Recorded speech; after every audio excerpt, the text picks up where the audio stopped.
Well, good afternoon, everybody. Wow, you all look amazing. I want to thank you for all that you are doing for Washington, D.C., not just today, but for decades and decades and decades. Your contributions have made the city what it is.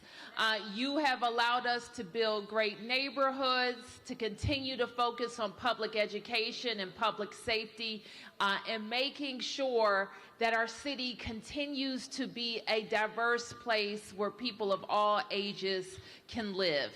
I also want to congratulate you because of your advocacy. You're no longer the Office of Aging. You're now the Department of Aging and Community Living. And many people have worked long and hard to make sure that we are able to focus on the services that will allow you to live good, healthy lives. Now, we are we're over 700,000 people, Mrs. Thomas, who are over 65, we're over 700,000. The people who are over 65 are 117,000. And that's 16% of our population.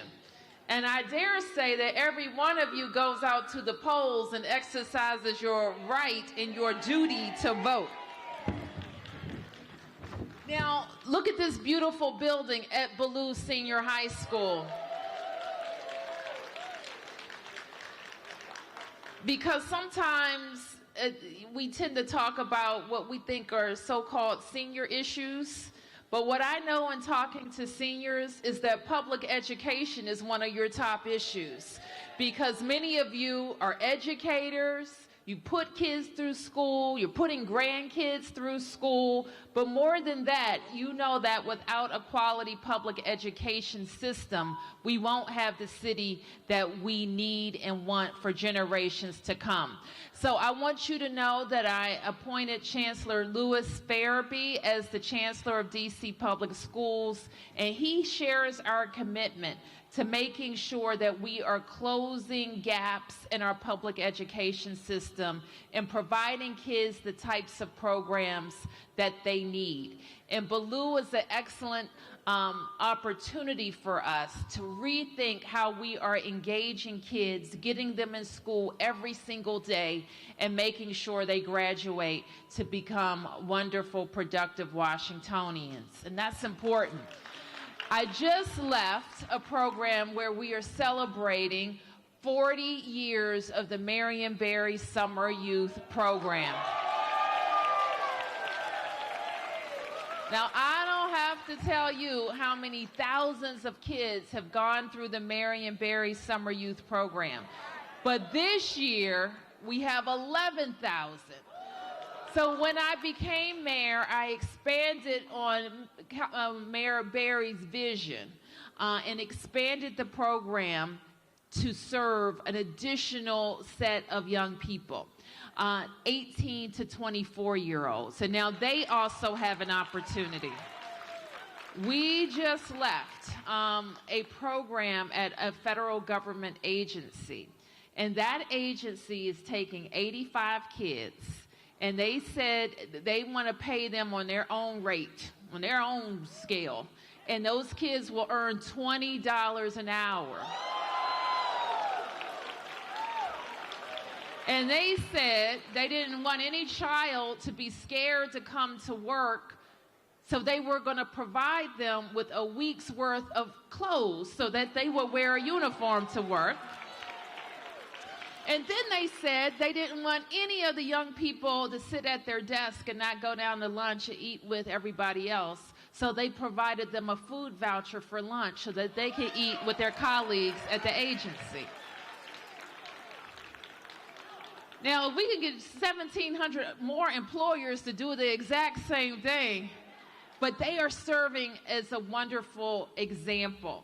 And each of those kids will have a free ride to school on a metro that we provide as taxpayers, and that's very important for the work that we do as well. So I also want you to know we are very focused on your safety, and that comes in a lot of different ways.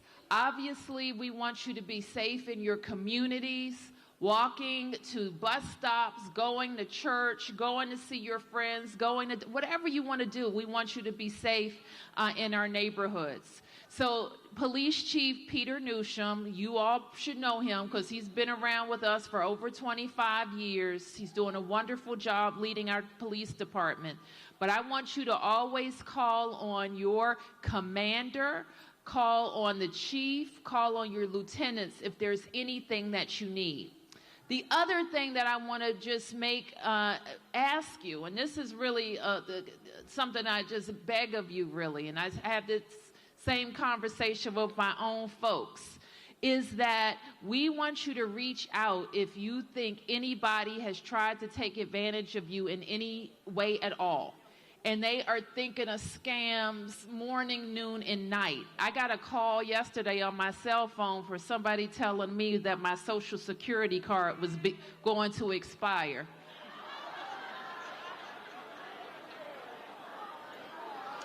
And then they asked me for my Social Security number, to which I said, click. Okay? So let me just tell you that there's somebody, and they come up, they're more clever each and every time. So I don't want you to feel badly at all if something happens. Reach out to us for help and support. And so what you do when you do that is you could also save another senior from having that bad experience too. So make sure you're reaching out to do those things. We just finished a budget with the Council of the District of Columbia. We have all sorts of new investments in making sure that we're going to build a new wellness center here in Ward 8 for seniors, and we're very excited about that. We are continuing to invest in our age-friendly DC policies. That's transportation, nutrition, healthcare, you name it, all of those things. We were also able to do more for senior renters, which we have been working on for a long time. So it will be an additional benefit that we'll get some more information out to you on that you can get through your income taxes. It's called Schedule H. It's a little complicated, so I won't go into it now, but I want you to make sure you know that we invested in it, and then we'll get information out to you about how you can take advantage of it.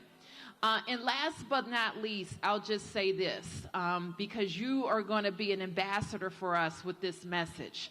All of you here already know how to take advantage of services because you're here, right? But for every person here, there could be, I don't know, it could be 50 people just like you, but who's not connecting with the government, not connecting with services. It may not be connecting with anyone. And we have to solve the problem of senior isolation in our city. And when we do that, it will help us solve any senior who is without proper nutrition or transportation or socialization or love, right? So will you help me with that? So think about your networks, think about your churches, think about your own block. If you haven't seen one of your neighbors, if you're worried about one of your neighbors, reach out to the Office on Aging so that we can make sure the resources that you know about, everybody knows about. So the very, very last thing I'll say is thank you. Thank you for giving me the opportunity to serve. I started my second term in January.